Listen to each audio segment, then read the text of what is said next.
Okay, everybody, hello. Today we are going to go ahead and go into our next section. We're going to go into chapter 7.2.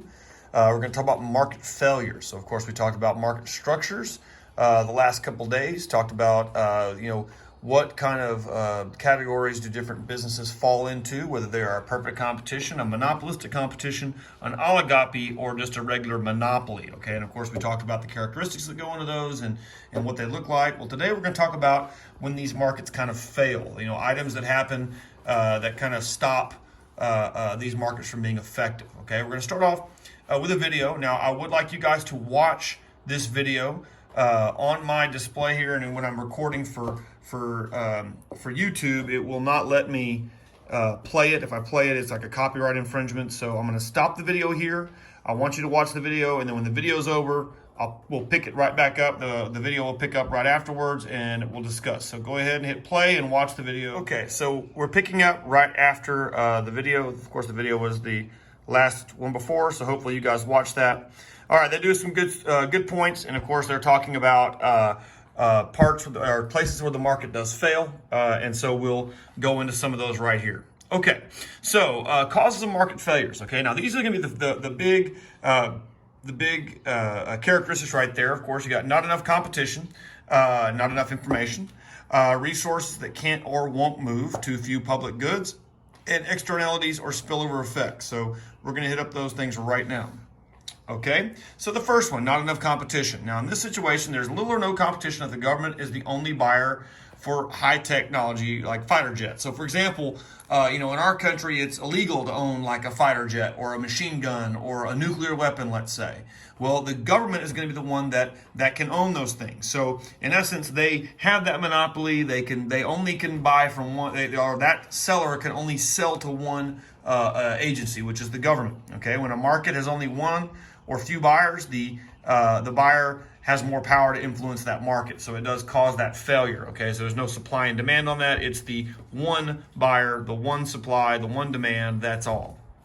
Next, not enough information. Okay, that characteristic is that everyone, consumers, business people, and government officials must have adequate information about market conditions if resources are to be allocated efficiently. Okay, so you see again information about, like, let's say the cigarettes. Okay, so in this situation, we do know information about cigarettes. We know how dangerous they are. We know how dangerous vaping can be, for example. Now, people can do it, so of course that has this negative stigma, and they get that information out there, how dangerous it is, and it kind of makes that market fail. It kind of makes that market slow down.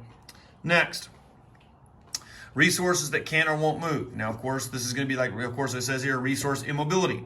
So in this situation, if you're let's say you have a factory that's in a market that is not really buying your product, okay? It's very difficult to uproot your land, uproot your capital, uproot your people and move them to another location. I mean, you hear about jobs and companies moving all the time. It's very difficult, but a lot of times when that happens, people lose their jobs, or that company has to buy a new factory and then try to sell the old factory. It makes it very, very different. So you can see here, instead they tend to stay put and sometimes remain unemployed for long periods of time. So people don't follow those jobs, and of course it slows down this production. It causes this market to fail.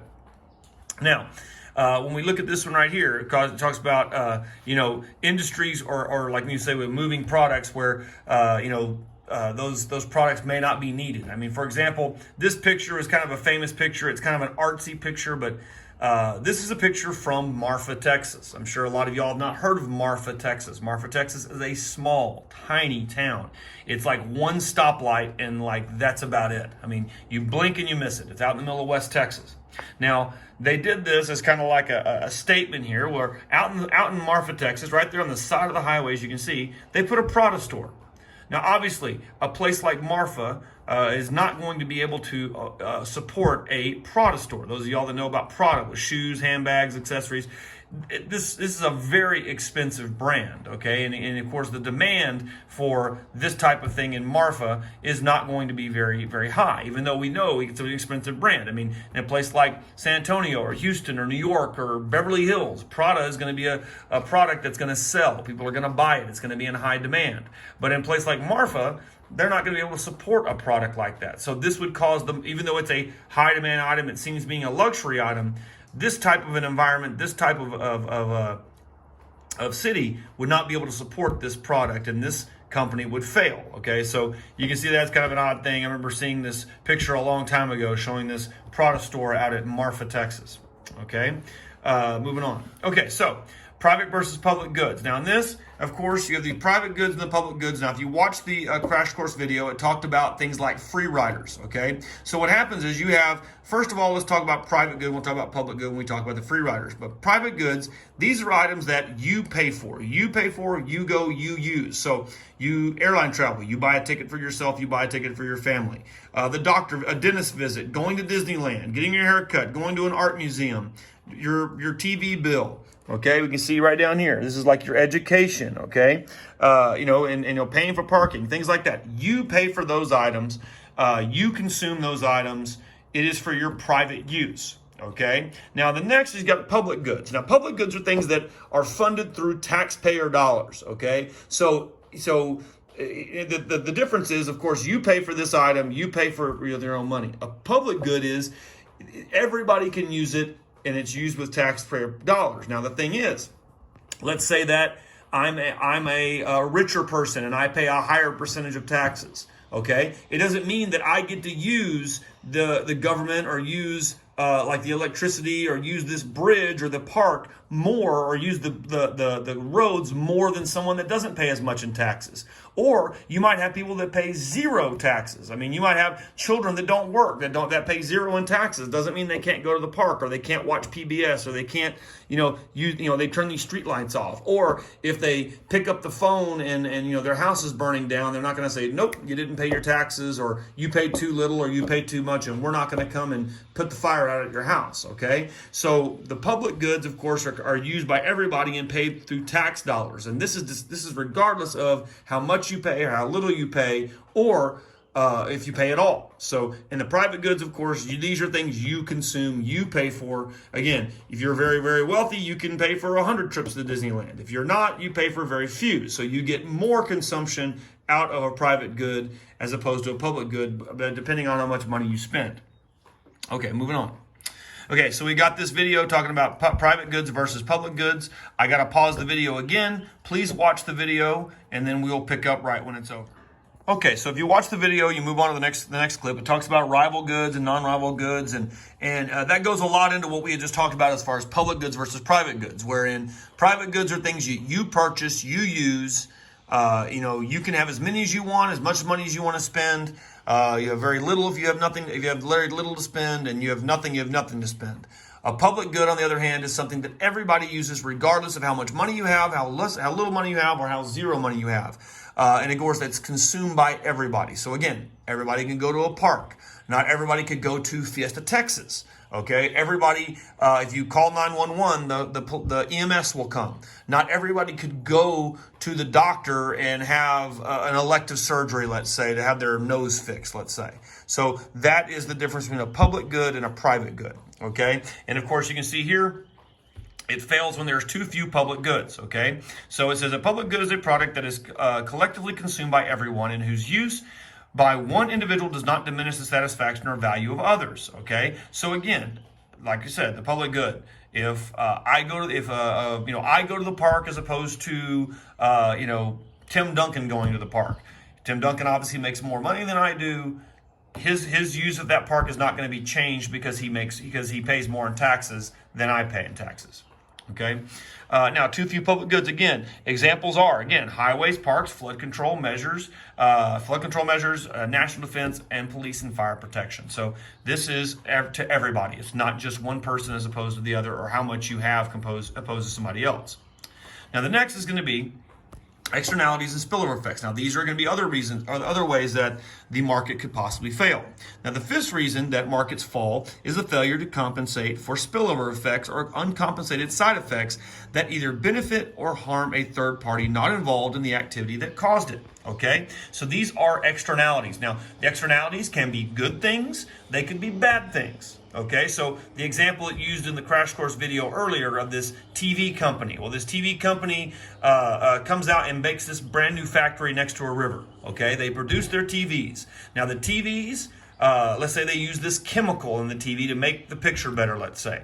Well, this chemical gets into the water supply, goes downstream, and makes the people sick that live in the neighborhood community that lives downstream of this TV factory. So this would be a negative externality. They would say, okay, to produce the TVs for a cheaper rate, these people are getting sick. So they would have to say, okay, is that worth the risk of using the harsher chemical of these people getting sick? Okay. Now there could also be positive externalities. Let's say that chemical they use, like, sterilizes the river and makes it cleaner and the water fresher, and it makes the people healthier on the other end. Well, that would be a positive externality. So then using that chemical has a positive effect on the other end.